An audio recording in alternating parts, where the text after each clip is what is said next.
Aloha to everyone out there across the Hawaiian Islands tuned into the Maui Stream app, coming from the heart of Maui in downtown Kahului at Akaku Studios. I am Juliet Butters-Doty, evolutionary astrologer, bringing to you the latest delineation for this incoming new moon in Libra. In the archetype of Libra, we reach for harmony in our relationships, particularly right now, across the board. We're birthing the next level of potentiality for humanity as a collective. Let me begin, though, with a few important moments building up to the day of the new moon, which will be October 21st. Significantly, we had the evolutionary course director Pluto stationing direct in Aquarius at 01 degrees 22 minutes on the 13th of October. And with that signature, Venus offered a beautiful trine, which is still in place with the new moon, to Pluto. It's cardinal, she's in Libra, and so it's a strong opportunity to weave new, unprecedented healing into our relationships. It's a very special and good omen. October 14th, Venus, in her home turf of Libra, activates a beautiful kite with Pluto, Uranus, Neptune, and Saturn. So lift up, use it, fly like a kite, just get out of the chaos that's happening daily at this point. So then we have the new moon in Libra on October 21st. And for us here in Hawaii, it's at 2:25 a.m. on that Tuesday. So we have a stunning and supportive grand water trine from Saturn, Jupiter, and Mars-Mercury, together with Haumea. So it's emotional, yet it's mystical, it's creative and dreamy, and it offers a foundation for building nourishment for each other and ourselves as we shape and create the new. It's fabulous. Pluto and Pallas Athene trine Venus, ruler of the new moon and relational goddess of love.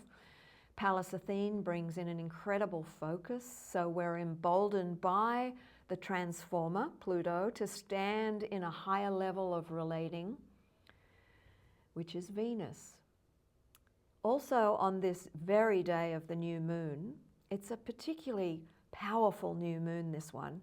Our Earth and Sun are lined up together, and with that lineup, the body that has been deemed to not be a comet, namely AIAtlas, is lining up exactly.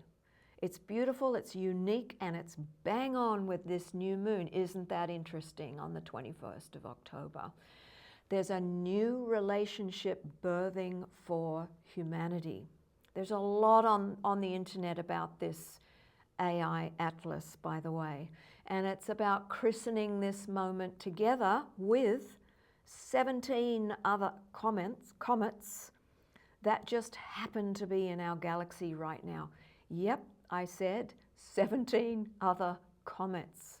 So I'd love to continue about this subject, but I think it's better that you go to Stefan Burns, that's S-T-E-F-A-N Burns, on YouTube if you want to find out more about this AIAtlas and all of the many comets.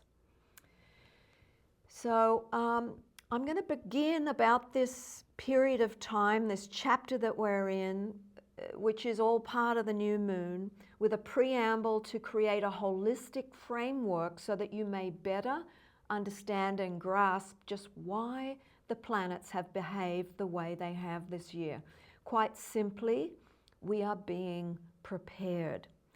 In one respect, we're in the goop, so to speak, within the cocoon, as we transform and recalibrate into the next level of what it is to be human. We are living in uncharted territory, and truly it is all up to us as to what, when, where, and how things pan out ahead into our world as we know it.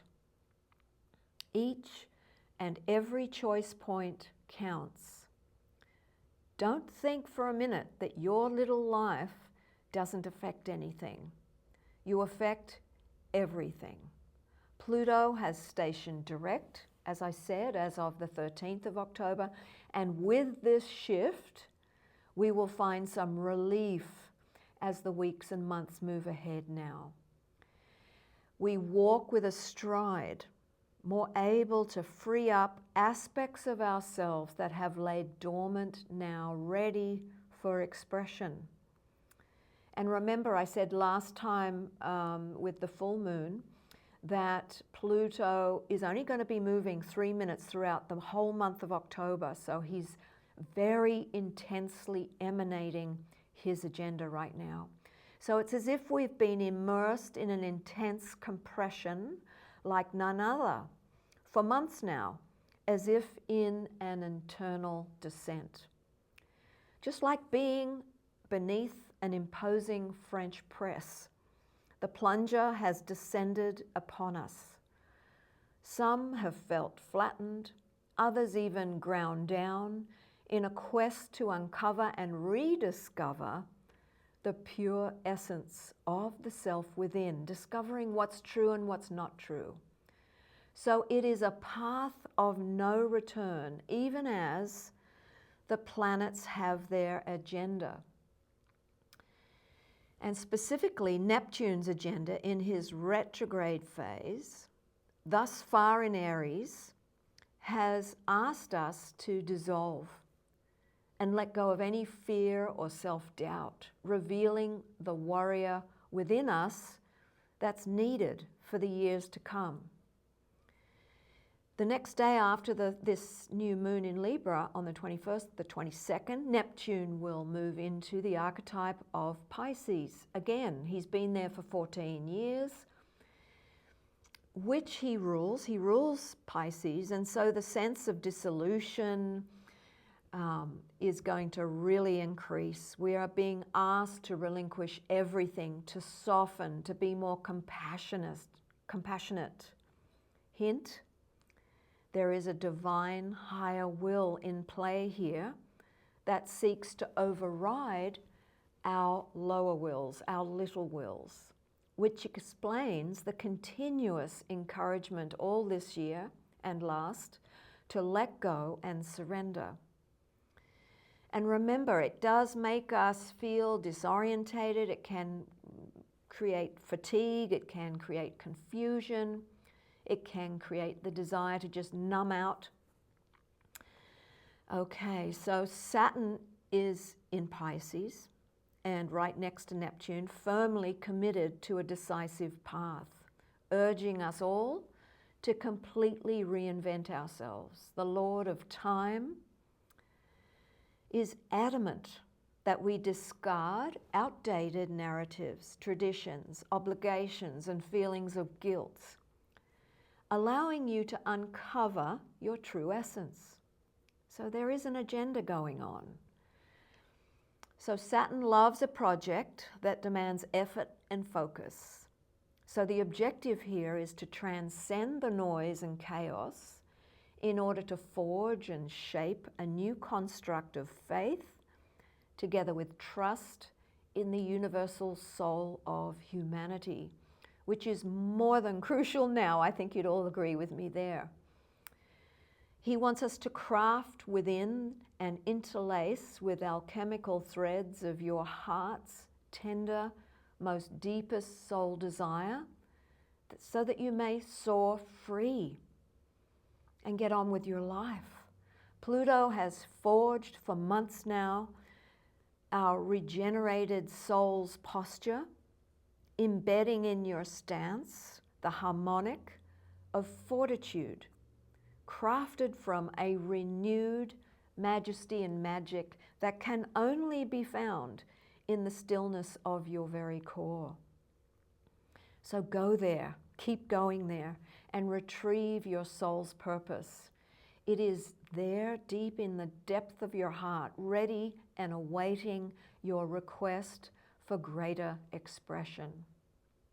So incorporating meditation in your daily routine, that's the South Node in Virgo, is essential at this point. Virgo represents our health, spiritual health, as well as mental, emotional, and physical. So next up is Jupiter. He's playing a big role. So he's not retrograde as yet, but by November 10th he will be. And his message right now is to instill the importance of the expansion of self-nurturance and nourishment, and of caring for others in all that we do. To utilize your emotional truth, to speak up, express your essential needs. So Chiron and Eris, which are both opposite this 28-degree new moon in Libra, are both retrograde, opposite, standing together in a fortified stance, vying for the initiation of your instinctual emergence. What's the next level of you? Calling for you to up your individuation with no exclusion. For indeed, we're all important. So what stands in the way of your emergence? So the planet Earth Mother Ceres, her other name is Demeter, if some of you are familiar with one or the other names, Ceres or Demeter. She keeps the bonfire burning as she retrogrades right now, swiftly nearing the significant world creator degree. She's going to get down to 2 degrees, but it's still close enough. 2 degrees varies. And she's going to turn direct on the 21st of November, so she's heading back that way, reigniting as she goes the focus for self-nourishment, retaining personal power and embodying the warrior spirit to ensure harvest may come to fruition. So the same theme keeps repeating throughout all of the planets. I'm guessing you're catching on to that. And so opportunity and support abound under the harmonics of this lunation of the new moon in Libra. And we are supported and encouraged with the Venus trine Pluto to particularly reach for harmonizing, seeking that balance, action, rather than a lunge into an opposing or extreme reaction. Right? So pause and breathe to insert the harmonizing action. Jupiter reminds us to nourish ourselves alongside others, as I've said, to endorse even the champion, even to champion others as family. For indeed, we are all family. We are Ohana. Simultaneously, Saturn trines Jupiter beautifully. So there's a marvelous buttress from Spirit offering an ongoing, invisible yet tangible safety net to fall into. So build your safety net by way of your stillness practice, meditation, cultivation, or whatever feeds your soul. We are being transfigured from the inside out. So allow yourself to let go. Allow your God, Source, to have its way with you. Trust your intuition, Jupiter. Bank on the quantum field, Neptune, and your sensitivities, Neptune. For indeed, it is the key currency, Venus, of your way forward. So everyone, our next lunation, time just keeps marching forward, will be the full moon in Taurus on November 5th. And the mantra for Libra, meanwhile, is to choose peace and walk the middle path. Tread gently, dear ones. Ahui ho.